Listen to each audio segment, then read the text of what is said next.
क्या आपको पता है कि बायोस्फीयर क्या होता है?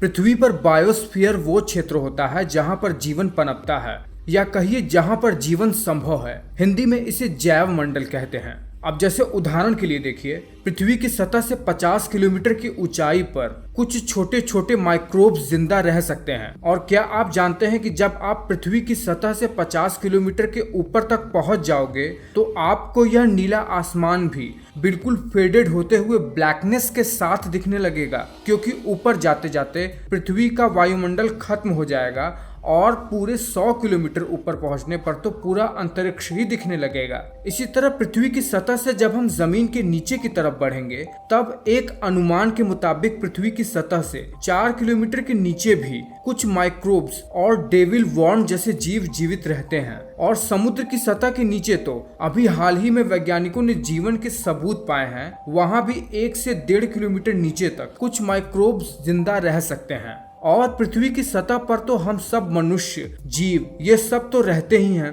यानी पृथ्वी का बायोस्फीयर काफी बड़ा है और ये पूरे पृथ्वी को घेरे हुआ है। अब एक बात बताइए, अभी मैंने आपको बताया कि जमीन से 50 किलोमीटर की ऊंचाई पर भी कुछ छोटे छोटे माइक्रोब्स जीवित रह सकते हैं और रहते भी हैं। मतलब इतनी ऊंचाई पर भी जीवन जीने के कुछ अनुकूलतम वातावरण मौजूद है। तो क्या एक पक्षी भी जमीन से 50 किलोमीटर की ऊंचाई पर जाकर जीवित रह सकता है? आज हम यही जानने का प्रयास करेंगे और ये भी जानेंगे कि वो कौन सा पक्षी है जो जमीन से सबसे ज्यादा ऊंचाई पर उड़ सकता है आसानी से सरवाइव करके। तो चलिए जानते हैं। इस दुनिया में सबसे ऊंचाई पर उड़ने वाला जो पक्षी अब तक पाया गया है वो रिकॉर्ड किया गया है 1973 में अफ्रीका में पाए जाने वाला एक गिद्ध, जो कि जमीन से 11.5 किलोमीटर की ऊंचाई पर उड़ रहा था और अचानक से एक हवाई जहाज के इंजन में फंस जाने की वजह से मर गया। इसके बाद से अब तक ऐसे कोई भी पक्षी को स्पॉट नहीं किया गया है जो इतना ऊंचाई पर उड़ सकता हो। पर क्या पक्षी जाति सच में केवल 11.5 किलोमीटर की ऊंचाई पर ही उड़ सकते हैं? क्या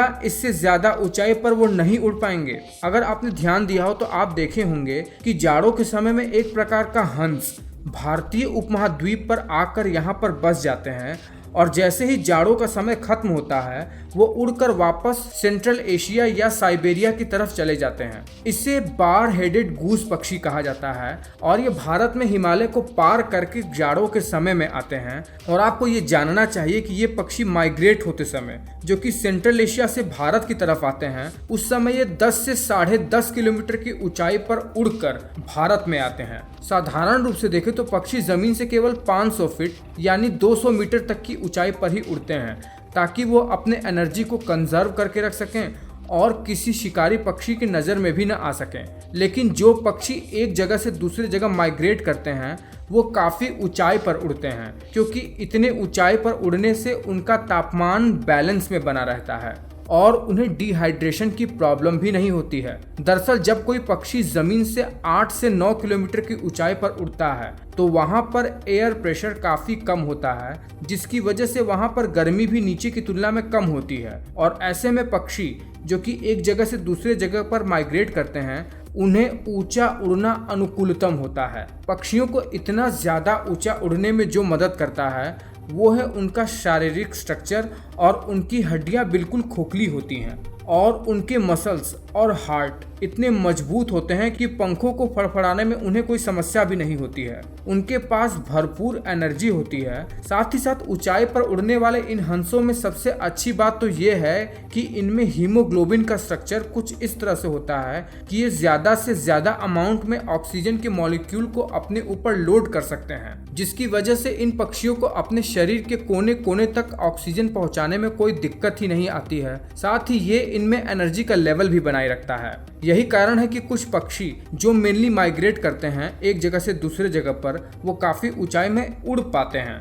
जब वैज्ञानिकों ने इन ऊंचे उड़ने वाले पक्षियों पर अध्ययन किया तो पाया कि दुनिया में जितने भी ऐसे पक्षी हैं जो कि समुद्र तल से 4 से 5 किलोमीटर की ऊंचाई से ज्यादा ऊंचाई पर उड़ पाते हैं, उन सभी पक्षियों के पंख उनके शरीर से काफी ज्यादा बड़े होते हैं, जिसके कारण से उनके पंख उन्हें ऊपर की तरफ ज्यादा अपलिफ्ट कर पाने में मदद करते हैं। साथ ही ऐसे पक्षी बहुत ही तेजी से सांस लेते हैं। दरअसल होता यह है कि जब हम मनुष्य समुद्र तल से 4 से 5 किलोमीटर की ऊंचाई पर चले जाते हैं तो हमें सांस लेने में तकलीफ होने लगती है। हमारा ब्लड का पीएच एल्कलाइन होने लगता है और पक्षियों के साथ भी ऐसा ही होता है। पक्षी जब समुद्र तल से काफी ऊंचाई पर जाते हैं तो वो बहुत ही तेजी से सांस लेने लगते हैं, क्योंकि वहां पर एयर की डेंसिटी कम हो जाती है, जहां पर उनका ब्लड भी एल्कलाइन हो जाता है। पर उनके लिए इस प्रकार से उनके ब्लड का एल्कलाइन हो जाना उनके लिए काफी मददगार भी होता है। जहां मनुष्य खून के एल्कलाइन हो जाने पर बेहोश हो जाता है या डिजीनेस फील करता है, वही पक्षियों के लिए ऐसी कोई भी समस्या आती ही नहीं है। वो बहुत ही तेजी से सांस लेते हैं। उनके पास हीमोग्लोबिन का स्ट्रक्चर ऐसा होता है जो बहुत ज़्यादा ऑक्सीजन बाइंड कर लेता है, जिसके कारण से उनके दिमाग में एनर्जी का फ्लो बना रहता है। और एक वैज्ञानिक शोध यह बताती है कि पक्षियों का इतना अच्छा शारीरिक स्ट्रक्चर और ऑक्सीजन ग्रहण करने की क्षमता उन्हें इससे और ज़्यादा हाई एल्टीट्यूड में उड़ने में मदद कर सकता है। यानी पक्षी 12 किलोमीटर के एल्टीट्यूड से भी ज़्यादा ऊंचाई पर उड़ सकते हैं। पर कुछ स्पेसिफिक टाइप के पक्षी ही जिनका पंख काफ़ी बड़ा हो और वो बहुत ही तेज़ी से हाइपर वेंटिलाइज कर पाएँ, यानी बहुत ही तेज़ी से सांस ले पाएँ। तो आपने जाना कि पक्षी समुद्र तल से 12 किलोमीटर से भी ज़्यादा की ऊंचाई पर उड़ सकते हैं, जिस पर वैज्ञानिकों को अभी और ज़्यादा शोध करनी है। पर यह बात बताता है कि पक्षियों के अंदर एक विशेष प्रकार की सुपर पावर होती है, जो वो इतने कम एयर प्रेशर में भी अच्छे तरीके से सरवाइव कर पाते हैं। है ना ये कमाल की बात। तो आपको ये वीडियो कैसा लगा है मुझे नीचे कमेंट करके बताओ। और अगर आपको पक्षियों के उड़ने के विषय में और भी अच्छी जानकारी प्राप्त है तो वो भी नीचे हमें कमेंट करके बता दो, हमें जानने में बहुत अच्छा लगेगा। और अच्छा लगा है तो एक लाइक कर दो। मैं मिलता हूँ आपसे अगले वीडियो में ऐसे ही कुछ रोचक टॉपिक के साथ।